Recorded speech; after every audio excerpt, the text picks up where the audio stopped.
Soy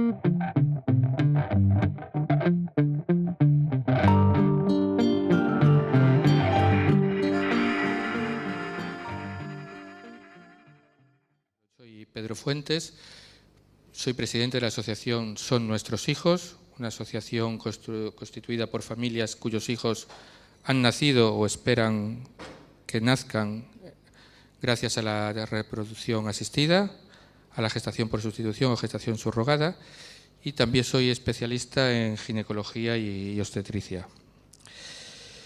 ¿Qué es la subrogación? Lo he dicho antes, pero hay gente... Es una técnica de reproducción asistida. Ese concepto tiene que quedarnos claro y es el concepto central, el concepto nuclear de todo.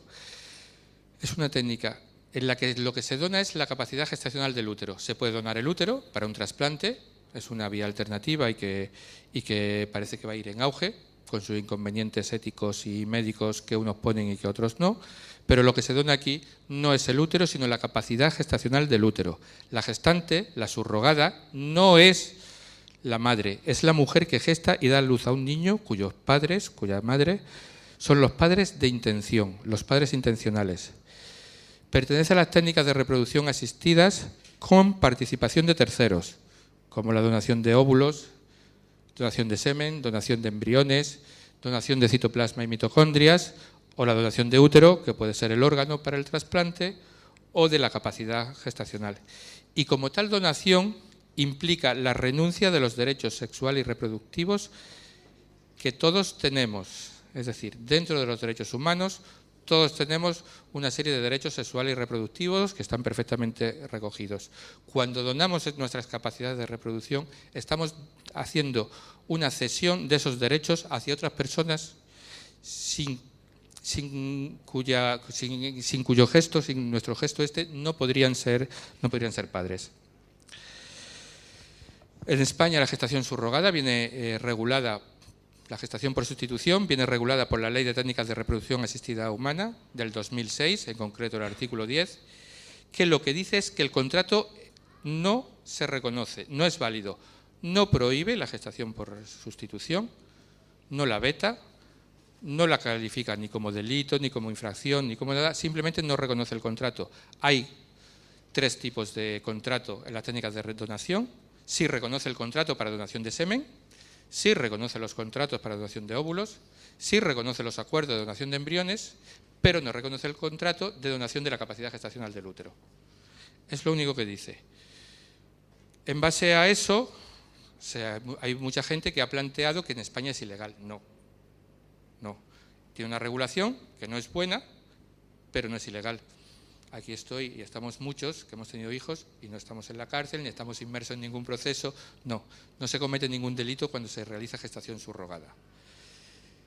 Ahora mismo, ¿cómo está regulado el acceso de los niños? Bueno, el acceso viene regulado por el Código Civil y un añadido que supone la instrucción del 5 del 10 del 2010, la instrucción del 5 de octubre de la Dirección General de los Registros y Notariado. Una instrucción que supone el acceso de los niños nacidos por gestación subrogada de modo directo cuando hay una sentencia judicial con una serie de características que elabora que delimita perfectamente la resolución y en base a la cual se procede a la inscripción en el registro consular correspondiente del niño como hijo de los padres de intención. Directamente, no tiene más líos, ni más vías, ni más nada. No hay ningún otro proceso, es una inscripción directa.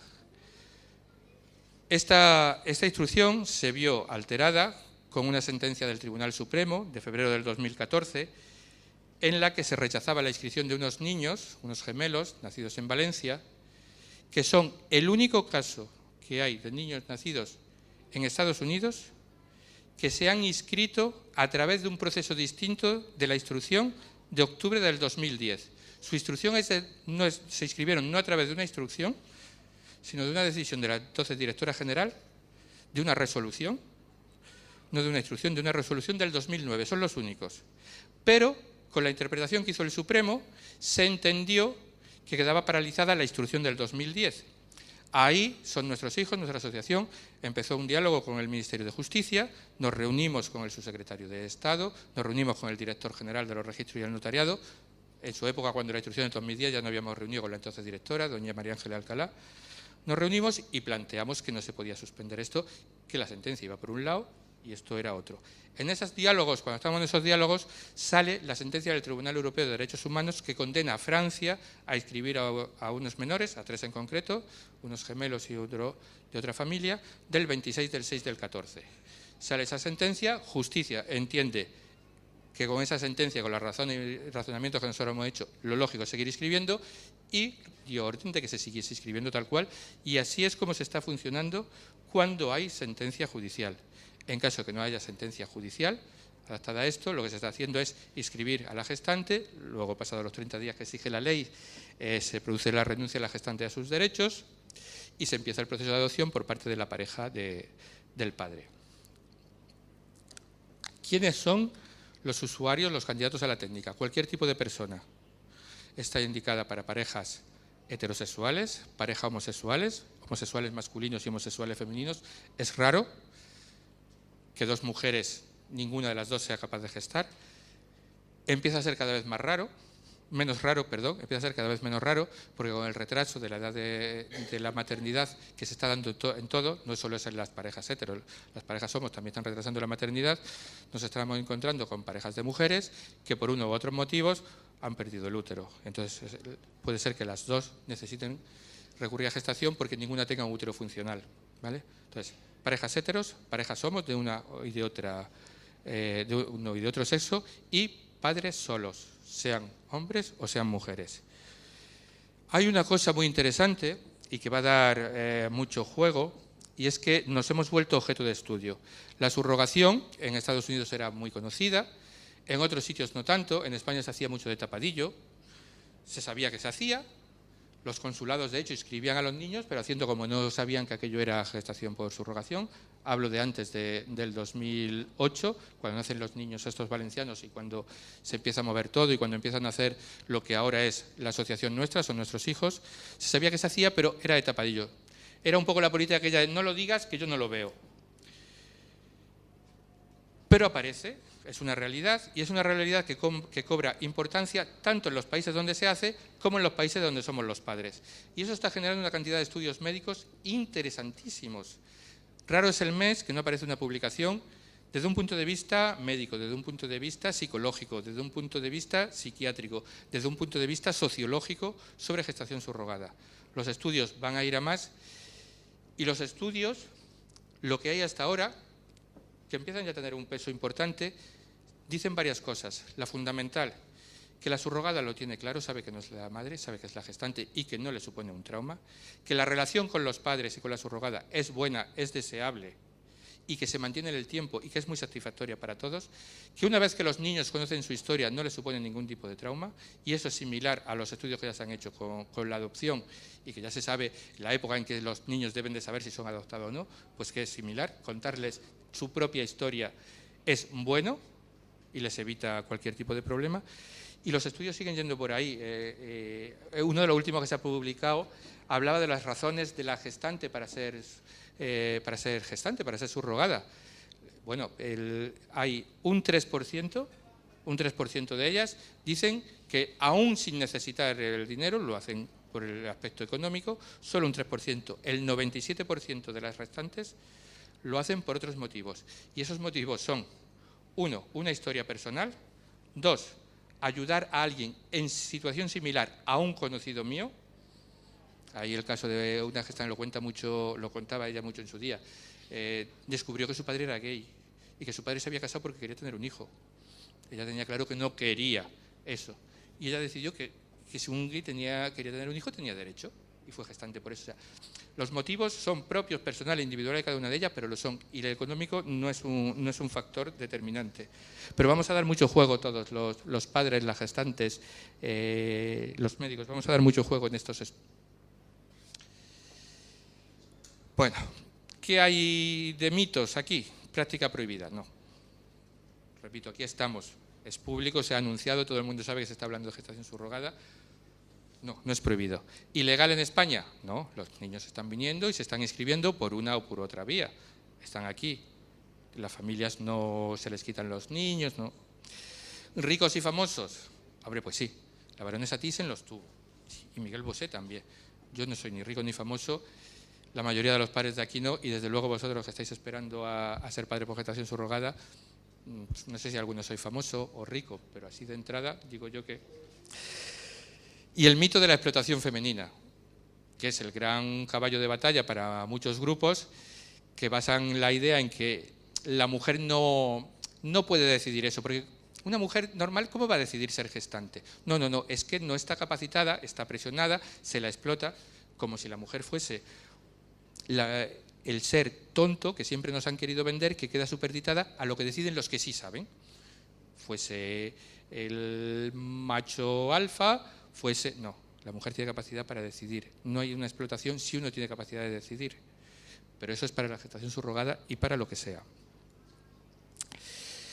Bueno, el basado, esto ya casi os lo he contado, se basaba en la ocultación. Los niños, cuando empezamos a traer a los niños, quedaban en un limbo legal en España, venían como hijos de españoles, pero eran considerados emigrantes extranjeros, se nos negaba la inscripción. Ahí empezamos a reunirnos con la Dirección General de los Registros del Notariado, con doña María Ángeles Alcalá. Tuvimos varias reuniones con ellos, con grupos políticos, y al final salió la instrucción de octubre que os comentaba antes. ¿Cómo ha logrado SNH esto? Pues a base de visibilizar y de normalizar, a base de salir, de ser portada en el País, en el suplemento del Dominical, de un Samantha, de contar y de ir a hablar a los políticos y de ir con nuestros niños. Es que, mírenlo, que está aquí. Y es mi hijo, tengo un papel que dice que es mi hijo, y la ley dice que si es mi hijo, como soy español, tiene que ser español. Bueno, pues a fuerza de todo eso logramos la instrucción, pero es cierto que es una instrucción que tiene una cobertura incompleta. No cubre todos los supuestos. El objetivo es que cubra todos los supuestos y que los derechos del niño queden respetados y los derechos de filiación también. ¿Qué supone eso? Que hay que pelear por una subrogación regulada y bien regulada en el futuro, que es hacia dónde nos dirigimos. Bueno, esto era lo mismo, la realidad es que lo hicimos visible, estamos peleando entornos educativos, en los colegios, con los políticos, con asociaciones de familia, con la asociación LGTB, tenemos que contar mucho para que esto avance, porque la gente llega a la gestación subrogada con muchas ideas preconcebidas. El mejor desmontaje, uno, es contar nuestra realidad, contar nuestra historia, y dos, que nos vean, que somos gente normal y corriente, con nuestros niños, con nuestras gripes, con todo. Esa es nuestra realidad. El presente, bueno, pues el presente queda definido por la sentencia del Supremo que hablaba antes, queda definido, aunque no se le ha dado mucho valor, por la sentencia que ocurrió el 5 de marzo de 2014, en la que se reconoce la filiación intencional a una mujer sin estar casada con otra mujer. En España, para que dos mujeres sean consideradas madres de un niño, tienen que estar casadas. Estas no estaban casadas, una fue la que gestó, pero la decisión de gestar fue común. Esto es lo que estamos hablando de intencionalidad. Y el Supremo, en una sentencia de marzo del año pasado, hace un año, reconoce esa intencionalidad. Entonces, la intencionalidad empieza ya a estar en las sentencias del Supremo.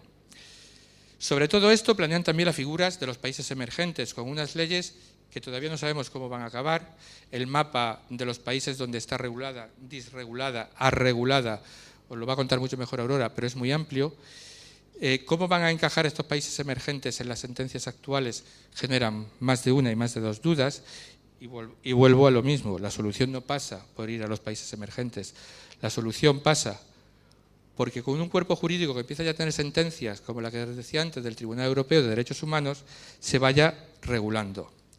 Eleonora Lang, que es una maravilla de mujer, dice, y son palabras de ella, de uno de sus libros, la gestación por sustitución es una práctica existente y hasta más frecuente de lo generalmente conocido. Sí, señores, lo es. Es una realidad. Ante esta nueva realidad puesta de manifiesto, la mejor solución, la más garantista, no es cerrar los ojos ni prohibir, sino regular. A nadie se le ocurre prohibir el trasplante de riñón porque haya sitios donde se trafica con el riñón. Lo que se hace es regular el trasplante, ¿de acuerdo? El derecho es evolutivo. Una situación pudo no estar contemplada por la norma porque no existía fácticamente. Nada impide que la regulación surja cuando la situación aparece, adaptando y moldeando las nuevas realidades. Y en eso estamos. La situación existe, es real, hay miles de familias que necesitan recurrir a la gestación subrogada. Entonces, ¿el futuro por dónde va? Pues por aprovechar la experiencia de los que ya hemos pasado por ahí, yo creo que eso es un valor añadido, que esa experiencia y que lo que hay regulado internacionalmente, los códigos de buena práctica, de buena praxis, las recomendaciones de las sociedades internacionales de reproducción asistida, de los comités de ética internacionales, todo eso tiene un peso y tiene un camino bastante andado ya. Entonces, en base a eso hay que plantear la modificación de la Ley de Técnicas de Reproducción Humana Asistida del 2006 y, en base a eso, establecer el contrato legal, el marco legal de la donación de la capacidad gestacional del útero, es decir, de la gestación por sustitución. Por tanto, el futuro pasa por una regulación correcta, que respete los derechos del menor, incluido el derecho del menor a conocer su propia historia, que respete los derechos de los padres, que son padres antes ya del nacimiento, siempre son los padres, que respete los derechos de la gestante y es principio que respete el principio de autonomía. La gestante tiene que ser autónoma y eso lo tenemos que tener claro, y esa autonomía tiene que ir precedida y avalada por un consentimiento informado válido. En esa situación, en esa estructura es donde se vuelve ético, moral y perfectamente aplicable a la realidad la gestación por sustitución. Sobre derechos humanos hablarán mucho, nos contarán que si somos, a mí me han dicho que represento a los compradores.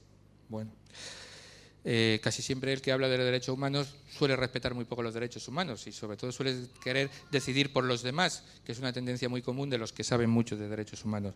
Yo no pretendo decidir por nadie, digo simplemente que los derechos reproductivos son iguales para todos, que no pueden discriminarse en base a nada, que son inalienables, que forma parte de los derechos fundamentales del ser humano, que afectan tanto a las parejas como a los individuos,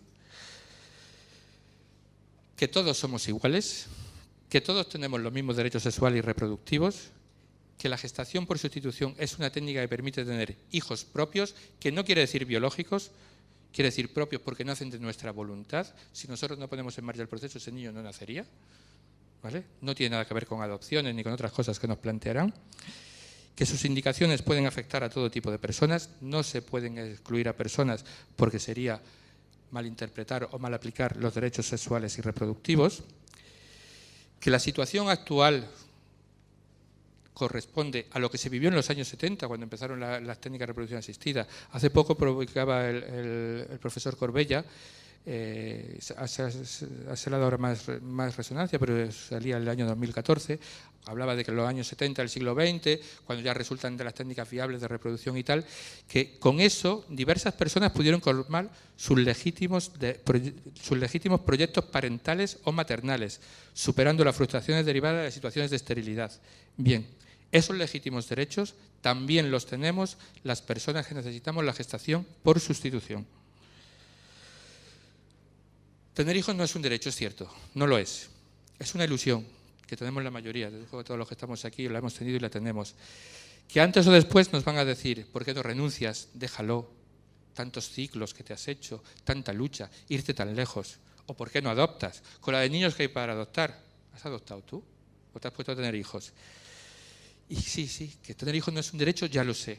Pero sí tengo derecho a intentarlo, como tiene derecho a intentarlo cualquier otra persona, cualquier otra pareja, cualquier otro individuo de nuestra sociedad. Y en esos derechos no renuncio, porque tengo los mismos. Muchas gracias.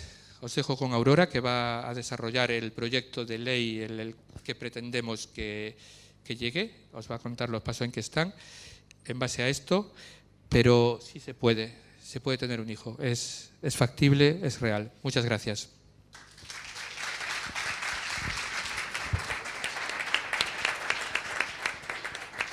Bueno, buenas tardes a todos. Muchas gracias por estar aquí. Es nuestro tercer año en Invitra y nos gusta mucho venir porque ponemos caras a mucha gente que nos acompaña desde la web, ¿no? A través de mails y de contacto en las redes sociales.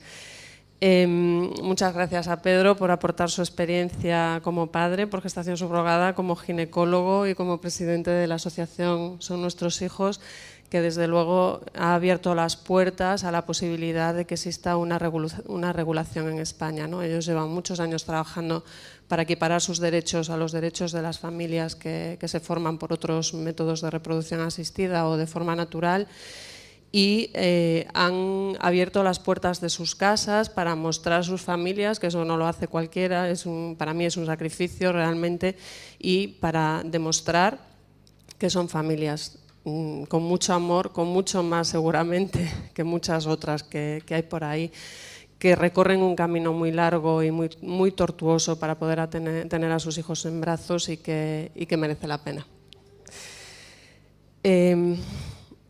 Nosotros queremos insistir, aunque Pedro ya lo hizo, sobre todo porque la gente que estáis aquí entendemos que tenéis interés en recurrir a esta técnica de reproducción humana asistida, y es muy importante que los que ya conocemos el procedimiento y los que lo defendemos utilicemos la terminología correcta, porque muchas veces nos atacan precisamente con expresiones que no se corresponden con la realidad, que no son de nuestro agrado y que tenemos que intentar erradicar. Entonces, lo que está claro es que la gestación subrogada es una técnica de reproducción asistida, así lo dicen las sociedades de fertilidad y las sociedades de medicina reproductiva más importantes del mundo, y desde luego ellos son los más cualificados para hablar de este tema. Quiero empezar porque muchas veces nos dicen los argumentos de las personas que están en contra van en la dirección de es que esto no se hace en ningún sitio, es que la gestación subrogada solo se puede hacer en algunos países donde la situación de las mujeres es bueno, pues dura y se acaban explotando, ¿no? Esto es un mapa de Europa. Los países que están en blanco no conocemos cuál es su situación con respecto a la gestación subrogada. Los países que están en verde se puede hacer con una regulación más o menos garantista, sin regulación o como sea, pero se puede hacer. Los países que están en azul están tramitando una legislación de gestación subrogada, lo que quiere decir que avanzamos, que países que antes no lo permitían van de cara a regularlo, y los países que están en rojo son los que pueden estar en la situación de España o parecida. No se puede hacer gestación subrogada en su territorio. De los 27 países que forman la Unión Europea ahora mismo, solo 7 no permiten hacer gestación subrogada en su territorio. La situación mundial, pues lo mismo, los países que están en blanco lo desconocemos, pero los otros colores son lo mismo que os explicaba. Pues viendo el mapa queda bastante claro que no son tan pocos aquellos estados donde se puede hacer gestación subrogada, aunque no todos los que vemos en el mapa son recomendables, ni mucho menos. La normativa del Estado español en este momento, más o menos Pedro ya os hizo referencia, pero bueno, básicamente está la Ley de Técnicas de Reproducción Humana Asistida, la instrucción que permite la inscripción de los niños que nacen en países como Estados Unidos, donde hay una sentencia judicial que establece la filiación. Tenemos una sentencia del Tribunal Supremo Español de febrero del año pasado que reconoce que sí, que hay que inscribir a esos niños, pero que pretende que lo hagamos por un camino un poco más largo, a través de la inscripción a favor de uno de los progenitores y la adopción por parte del otro. Y por fin tenemos unas sentencias del Tribunal Europeo de Derechos Humanos que dicen que bueno, cada país puede regular como lo estime conveniente, pero que si algún ciudadano de ese país se va al extranjero para formar su familia por gestación subrogada, cuando regresen tienen que ver reconocidos sus derechos como familia, porque es lo que son.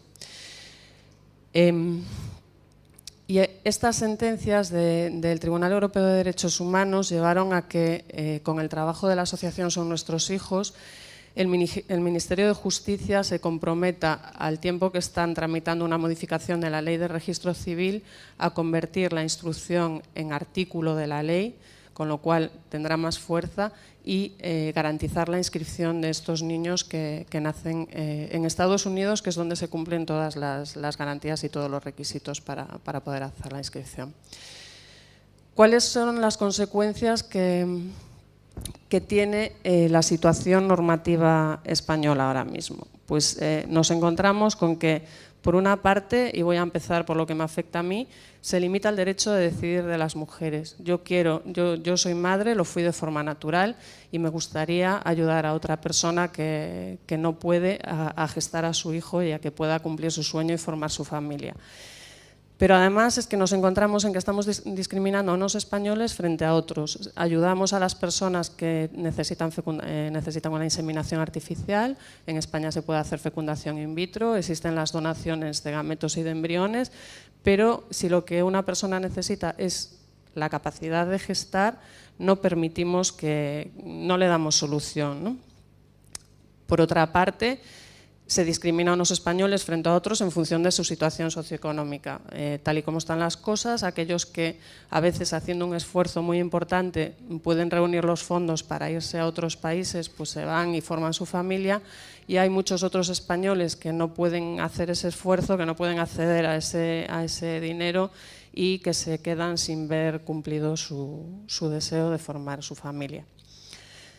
Y finalmente, pero no menos grave, nos encontramos con lo que todos conocemos por turismo reproductivo, gracias a la prensa, que tiene una doble vía. Por un lado, estamos obligando a los españoles a irse a países donde no conocen el idioma, no conocen las leyes, acuden a agencias que no son del todo fiables ni del todo honradas y se ven en situaciones desesperadas de tener que alargar las estancias, no poder inscribir a los niños y con problemas muy importantes que después cuesta mucho trabajo solucionar, además de casos de estafas que también se dan.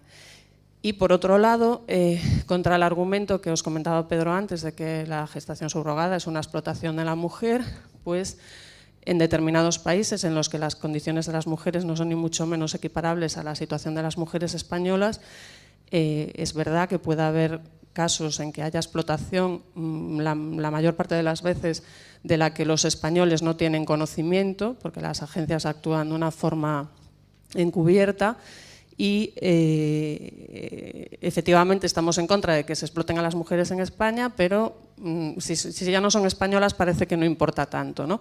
Esto se solucionaría con una regulación y que permitiría pues, controlar que en España no se diesen ese tipo de casos.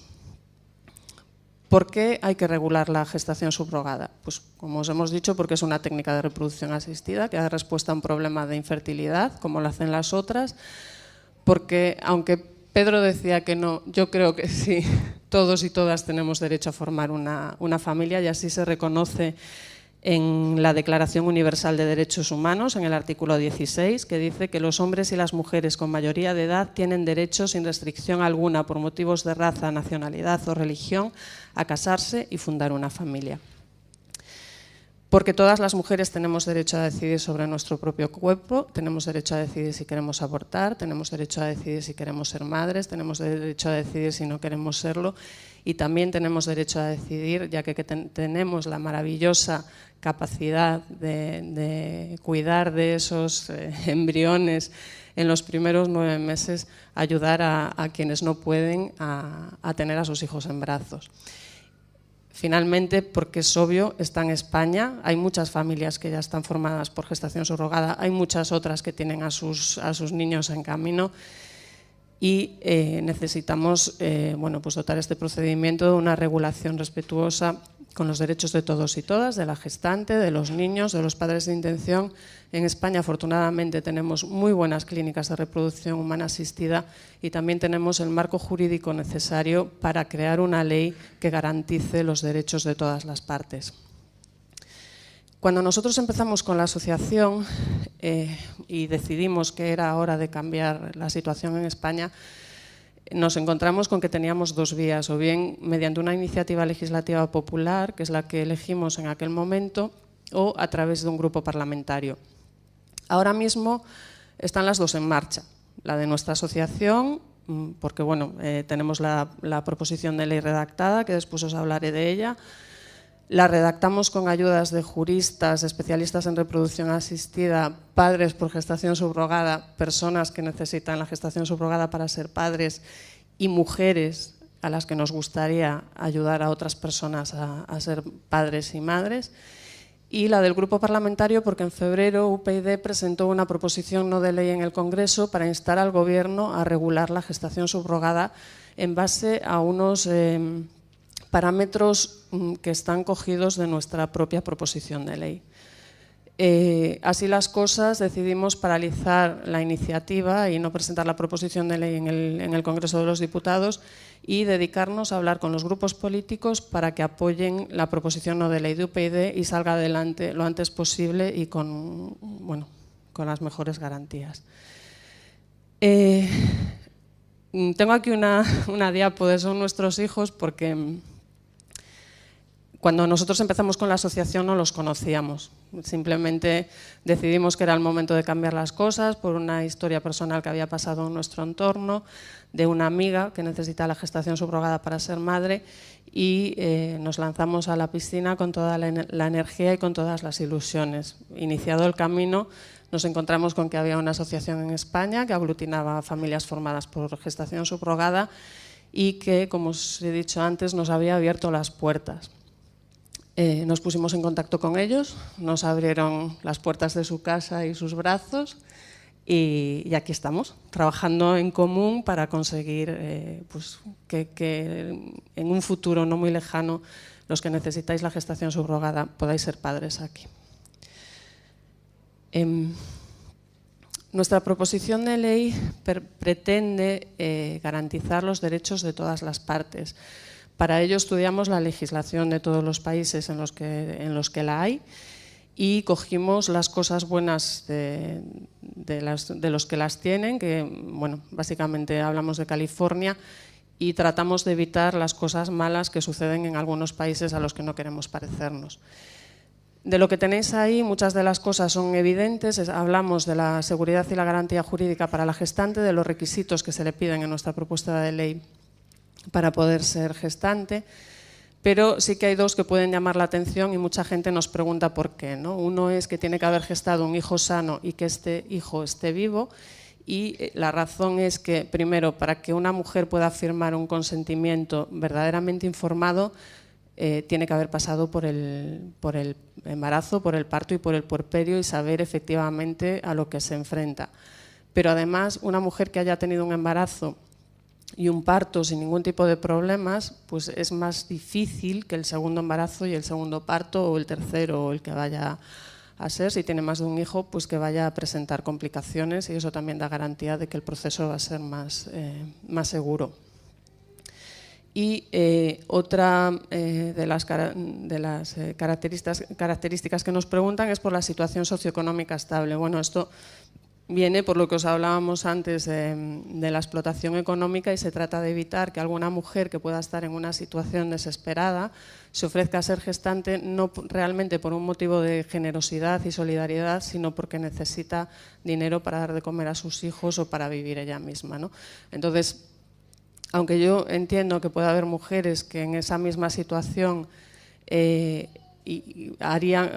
en una situación económica buena, pues lo harían, creemos que es una manera de evitar que pueda haber mujeres que lo hagan sin estar realmente sensibilizadas con el procedimiento. Otra forma de dar seguridad a la gestante es que la causa por la que los progenitores subrogantes o los padres de intención necesiten recurrir a la gestación subrogada sea una infertilidad, bien sea funcional u orgánica. Esto quiere decir que ellos mismos no puedan gestar a sus hijos, bien porque tienen algún problema de salud que lo impide, o bien porque son hombres que no tienen pareja pero que no quieren renunciar a ser padres, o parejas de homosexuales que evidentemente no pueden llevar adelante una gestación. Además, establece un seguro para posibles incidencias que pudieran surgir durante el procedimiento, pues bueno, para que todo esté cubierto y no haya problemas si surge algún inconveniente. En cuanto a la compensación económica, que siempre da mucho que debatir y es otro de los caballos de batalla que tenemos con determinados interlocutores, nosotros copiamos el artículo de la Ley de Técnicas de Reproducción Humana Asistida que está ahora mismo en vigor y que se refiere a la compensación económica por las donaciones de esperma y de óvulos. Las donaciones de esperma y de óvulos tienen una compensación económica en función de las molestias físicas y de los inconvenientes que pueden tener para los donantes. En el caso de una donación de esperma, la compensación está entre 50 y 70 euros, y en el caso de una donación de óvulos, tratándose de un procedimiento más complejo, y más molesto, pues la compensación se estima entre los 700 y los 900. Si esto es así, para un embarazo, un parto y un puerperio que supone casi un año de la vida de una mujer, pues la compensación tendrá que ser mayor y la determinarán en el Ministerio de Sanidad, que son los que tienen los técnicos competentes para este tipo de cosas. ¿Por qué creemos que es necesario establecer una compensación? Bueno, pues aparte porque es una figura que existe en nuestra sociedad desde las donaciones de sangre que se compensan con un bocadillo y con un refresco, las donaciones de gametos, como os he dicho, las donaciones, a las personas que se someten a tratamientos experimentales de medicamentos también se les compensa en función de la dificultad y de la duración del tratamiento, pues en el caso de una gestación subrogada, evidentemente, tiene que haber también su compensación. Primero, para los gastos que supone para la gestante, en ropa, medicamentos, desplazamientos, tratamientos y demás, que evidentemente tiene que ser una compensación económica, porque a ella los gastos que le genera también son económicos. Por otra parte, hay que compensar también, o entendemos que hay que compensar, las molestias físicas y las incomodidades que supone un embarazo, un parto y un puerperio. En este caso, la compensación podría ser afectiva, por ejemplo, en el caso de una hermana que gesta al hijo de otra, ¿no?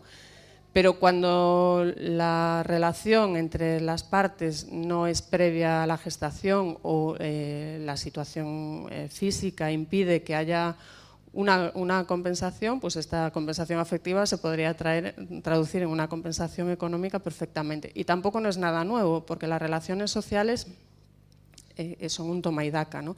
Tú quieres a quien te quiere. Puedes enamorarte de una persona, pero si transcurrido un tiempo prudencial ves que no te corresponde, pues evidentemente no te quedas ahí haciéndole carantoñas y dándole mimos. Tenemos que establecer también seguridad y garantía jurídica para los niños y niñas nacidos por la gestación subrogada. Es muy importante, ellos son los más importantes de todo esto, ¿no? Y creemos que se crea esa garantía jurídica estableciendo la filiación, dejando clara la filiación en el momento antes de la transferencia embrionaria, porque en España los niños no se consideran personas hasta que salen del cuerpo de la gestante, hasta que nacen. Mientras tanto, se consideran una extensión de esta. Entonces, no se puede establecer la filiación con anterioridad, pero sí se puede dejar claro en el contrato de gestación por sustitución quiénes van a ser los padres de ese bebé y en el momento en que este niño nazca, establecer la filiación con respecto a ellos. Tienen que hacerse cargo a todos los efectos del niño o niños nacidos inmediatamente después del parto, y para el caso de que haya algún problema y fallezcan los dos o les sobrevenga una incapacidad antes de que el niño nazca, pues hay que designar un tutor que se haga cargo del cuidado de ese bebé. No podemos olvidarnos de los padres de intención, que a veces parece que como son ellos los que tienen el deseo de formar una familia, pues que son los que menos importan, pero ellos también tienen sus derechos y tenemos que garantizárselos de alguna manera. Una de ellas es la misma que decíamos para los niños, que quede claro desde el mismo momento del contrato quiénes van a ser los padres y que la filiación se establezca inmediatamente después del nacimiento, y que si la gestante decide interrumpir el embarazo por los supuestos del artículo, no me acuerdo cuál, de la ley de interrupción voluntaria del embarazo antes de la semana 14, es decir, si decide interrumpir el embarazo porque sí, sin que haya una causa justificada, pues que reintegre las cantidades percibidas, que indemnice a los padres de intención por los daños y perjuicios causados y será excluida del Registro Nacional de Gestación Subrogada. Suena un poco fuerte y en muchos foros nos dicen es que la gestante debería de tener la posibilidad de cambiar de opinión y si se quiere quedar con ese niño, pues que se quede, ¿no? Lo que suena un poco fuerte es eso. Porque si yo dejo a mi niño en la guardería y cuando lo voy a buscar la cuidadora me dice no, mira, me lo voy a quedar, pues es un poco fuerte. En un caso más similar, que podría ser un acogimiento familiar, unos niños que durante una temporada no pueden estar con sus padres por la causa que sea, si yo me traigo a uno de esos niños a mi casa y está conmigo meses o años, que a veces pasa, Cuando yo tenga que llevarlo a casa de sus padres, porque estos ya están capacitados para volver a hacerse cargo de él, no les puedo decir, no, mira, es que me lo voy a quedar porque como lo tuve yo todo este tiempo y establecí un vínculo con él y tal, pues me lo quedo. Entonces, si unos padres que desean padres por gestación subrogada, que es su proyecto, que lo ponen en marcha, que forman un embrión, que es su hijo, porque aunque no lleve sus genes, pues sí que es parte de su vida y sí que fueron ellos los que decidieron poner el procedimiento en marcha. No pueden negarle a la gestante la posibilidad de abortar, pero sí que tienen que compensárseles de alguna manera por los daños, sobre todo morales, ¿no?, que van a tener.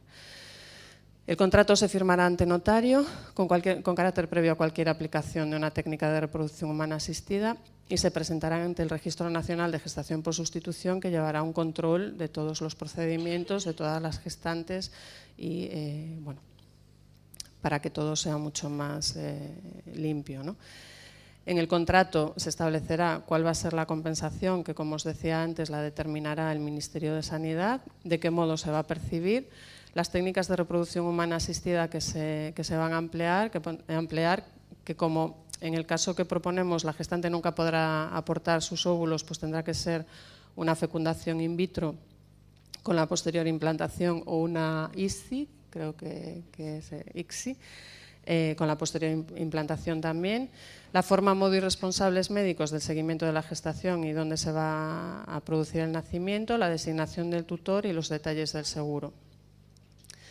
Como os decía, se creará un registro nacional de gestación por sustitución que inscribirá a las gestantes y que registrará los contratos. Y esta es la bibliografía la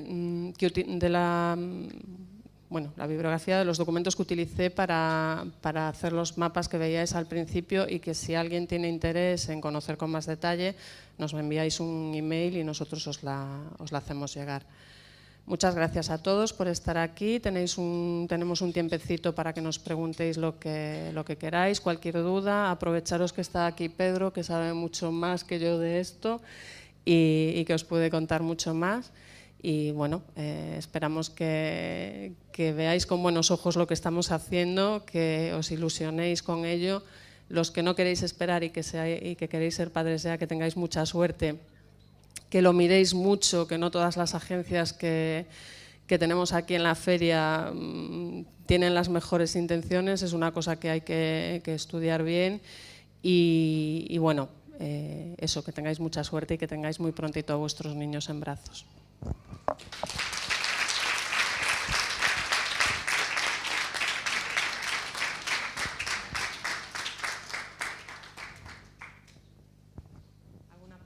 Tenemos que tener la prudencia de saber que hablamos con políticos y que a lo que hoy nos dicen sí, mañana puede que nos digan no. Ahora mismo tenemos a Unión, Progreso y Democracia, que llevó una proposición no de ley al Parlamento, con lo cual quiere decir que están bastante comprometidos con este tema, pero que el partido no está en el mejor momento. Ayer estuvimos hablando con Ciudadanos en el Parlamento de aquí de Cataluña y ellos nos dijeron que van a llevar una ley de gestación subrogada en el programa y que apoyaban nuestra iniciativa. Además, Ciudadanos lo van a llevar en el programa de las elecciones generales, evidentemente, porque esta tiene que ser una ley de ámbito estatal. Les pedimos un compromiso más visible, público, que pudiéramos hacer público y bueno, nos dijeron: tuitead que estuvisteis con nosotros, que nos comprometemos a esto, y nosotros desde aquí lo retuiteamos. Hicimos el tuit por la tarde, el secretario general de política del grupo retuiteó, efectivamente, y Ciudadanos, el partido de momento no, pero bueno, parece que el secretario, que fue el que nos recibió ayer, por lo menos sí que tiene ese compromiso. Otra cosa es que no tenemos un papel firmado ante notario en el que digan que sí. Hay mucho, o se va a abrir el debate, o esperamos que se abra, hay mucho movimiento dentro del Partido Socialista, de distintos colectivos que están pidiendo que se abra el debate y que se posicione el partido, el colectivo LGTB, las juventudes socialistas, distintos diputados con los que estamos en contacto, pero de momento no hay un posicionamiento claro.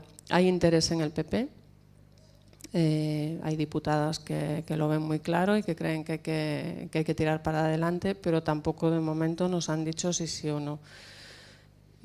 Hay un partido que se llama Ciudadanos por la Democracia, que también han publicado en su web que nos apoyan, y otro que se llama Partido Libertario, que también ya han hecho público su apoyo a la iniciativa legislativa popular, por lo que se entiende que de llegar al gobierno o al Congreso que se moverían en este sentido. Pero ya te digo, yo no pongo la mano en el fuego. Bueno, pues en el Registro Nacional de Gestación por Sustitución se inscribirían primero las mujeres que quieren ser gestantes. Eso no impide que si tú o tu hermana, por ejemplo, quisiera ayudarte a ti, no lo puede hacer. Tendría que inscribirse en el registro antes, decir que quiere hacer el procedimiento contigo y ya está. Simplemente es para llevar un control de las mujeres que lo hacen, de cuántas veces y demás. Además, se conservarían allí los contratos y se mantendría un fichero informatizado con todos los datos para tener un control también de los procedimientos. Básicamente sería ese el funcionamiento. La idea parte de la ley de reproducción asistida que tenemos en vigor. La ley establece que debe de haber un registro de todos los donantes. Es decir, deberían de estar registrados en España los donantes de semen, los donantes de óvulos y los embriones que son candidatos a ser adoptados. La Sociedad Española de Fertilidad dice que la culpa de que el registro no exista es del Ministerio. El Ministerio dice que es de la Sociedad Española de Reproducción Asistida y Fertilidad y de las comunidades. Las comunidades dicen que el Ministerio tenía que haber creado los unos por los otros, no se ha creado. Y eso es un gran problema, es un problema biológico, para empezar. No sé si habéis oído hablar del caso de un donante estupendísimo de uno de los grandes bancos de semen de Europa, que aportaba semen a la gran mayoría de los países, y era portador de una enfermedad, la neurofibromatosis tipo 2. Que se sepa, hay al menos 10 niños biológicos a partir de su semen con la enfermedad. Es decir, si existiese un registro decente, eso no pasaría. Es decir, el registro en la técnica de reproducción asistida es básico, primero para eso, para saber quién, cómo, por qué, cuándo. Segundo, para darle una efectividad real y saber que las limitaciones. La ley establece un número de donaciones de semen limitadas. En España ahora mismo tú puedes empezar en Huelva y acabar en A Coruña, recorriendo toda la costa, donando en los bancos sin problemas. Y la gestación por sustitución tendría ese tipo de control, pero además, en el momento en que dejas a seguir sentado en los registros, en el momento en que todo eso, le estás dando la cobertura legal que o se la das así o se la das mediante un juicio de filiación, pero tienes que darle una tutela al proceso que sea una tutela real. Y eso lo puede hacer el registro si tiene competencias en la valoración de los contratos, que es la idea. Debería de haberlo. El límite, la ley es un proyecto de normas legales. Lo que queda por definir es la praxis médica, que está bastante rodada. O sea, aquí en España no la tenemos porque no la estamos haciendo, pero no hay mucho más que inventar. Lo último que se ha publicado, bueno, Canadá ha sacado también ahora una modificación, pero básicamente es lo mismo que hizo el Comité de Ética de la Sociedad Americana de Reproducción Asistida, que lo publicó en el 2012. Dan una serie de recomendaciones de todo, desde las pruebas previas que hay que hacer, desde los test psicológicos, la determinación de serología, las edades, la transferencia de embriones, dan una relación de todos y establecen un límite en el número de gestaciones. El límite no lo establecen de modo taxativo y lo dejan un poco a la decisión de los distintos estados. Se maneja el límite entre 3 y 5. Si a mí mañana, cuando esta ley se vaya a plantear, me preguntan, como ginecólogo, creo que 2, 3 máximo sería lo permitido. Siempre y cuando, o sea, eso sí se podría exceder, o yo sí plantearía que eso se podría exceder, si fuese todo con la misma familia. La mayoría de las gestantes vuelven a gestar para la misma familia. Hay un estudio del 2014 que constata ese hecho. La mayoría repiten, el 80% repiten con la misma familia para darle un hermano, para aumentar la familia. Entonces, en ese caso, en caso de que la familia quiera tener, no sé, familia numerosa, 5 o 6 hijos, que hoy en día no sé yo, pero bueno, y la gestante estuviese de acuerdo, Yo creo que ahí, asumiendo que los riesgos del embarazo se disparan, sí. Pero por definición, yo creo que habría que poner un límite y que el límite de 2, 3 parece razonable. Pero esa es opinión personal. La medicina, el comité de ética de los americanos lo pone un poquito más arriba. Si no conoces a nadie previamente, efectivamente sí, tendrías que ir al registro, pues establecería un contacto. En California, por ejemplo, es una elección bidireccional, digamos. Los padres de intención eligen de las mujeres que se ofrecen a gestar, pues las que por el perfil que tienen les parecen más adecuadas y les parece que pueden tener cierto feeling con ellos, pero las gestantes también, una vez que les llega la solicitud de esos padres, deciden si quieren ayudarles a tener sus hijos o no.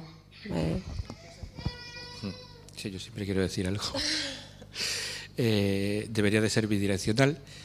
La experiencia de otros países dice que lo lógico sería que el paso inicial lo diese ella. Y digo esto, por ejemplo, en Australia, con los aborígenes australianos. Australia está aprobada en ciertos estados. Los aborígenes australianos, por el tipo de tradición y de herencia y de tal, tienen que tener unas características especiales.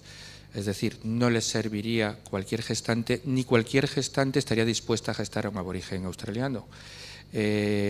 Una gestante puede tener muy claro que quiere ayudar a alguien de su misma religión, y es judía y quiere, o chiita, los sunís no lo prohíben, pero los chiitas sí, y quiere eso, pero no podría estar no dispuesta a gestar para un cristiano. Una gestante puede estar dispuesta a gestar para una pareja heterosexual, pero no para una pareja homosexual. Yo soy una pareja homosexual, me puede parecer bien o mal, pero me parece absolutamente respetable. Entonces, el paso inicial, ¿cuál parece el lógico? Tú solicitas la técnica, a las gestantes se les presenta tu caso, habrá 1, 2 o 3 que decidan que tú puedes ser esa persona con la que hayas colaborado, tú tendrás que ver cuál de ellas puedes colaborar y habrá que intentar hacer ese emparejamiento que creemos que es fundamental, porque son momentos intensos y que duran toda la vida, duran toda la vida. Esa es mi opinión. Todo esto hay que rodarlo con las sociedades, es la parte que queda de la parte médica, pero cuando decía ahí que había que aprovechar las experiencias previas me refería a eso. Es que aquí no, pero casi todo ya se lo han planteado en otros sitios. Entonces lo que hay es que empezar a picotear de lo que se han planteado y decir, ¿y cómo han resuelto este problema esta gente? ¿Y qué está funcionando?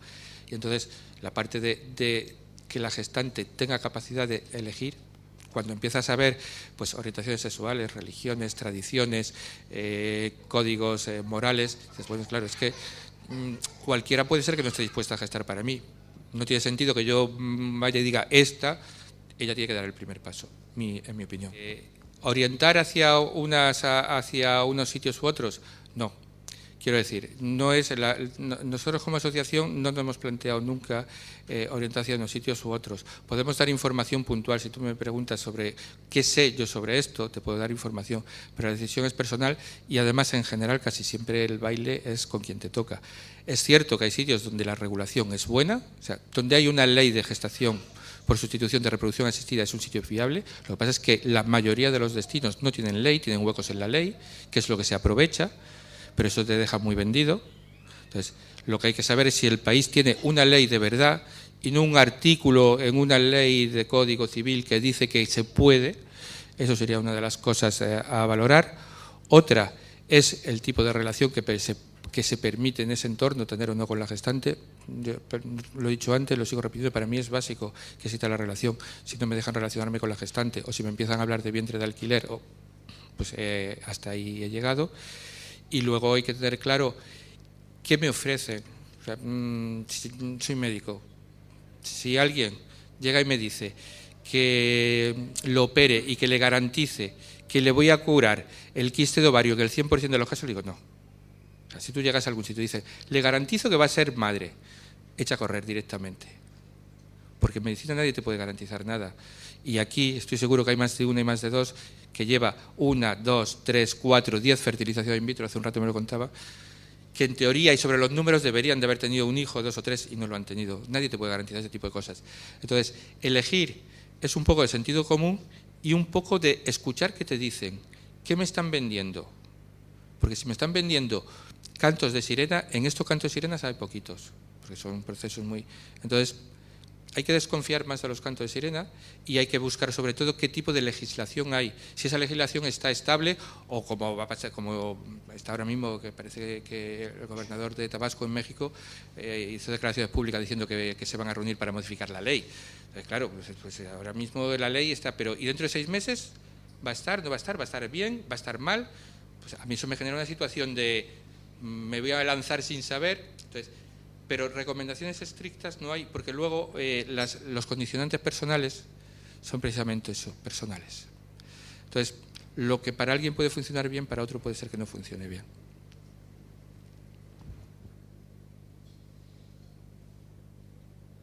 ¿Alguna pregunta más?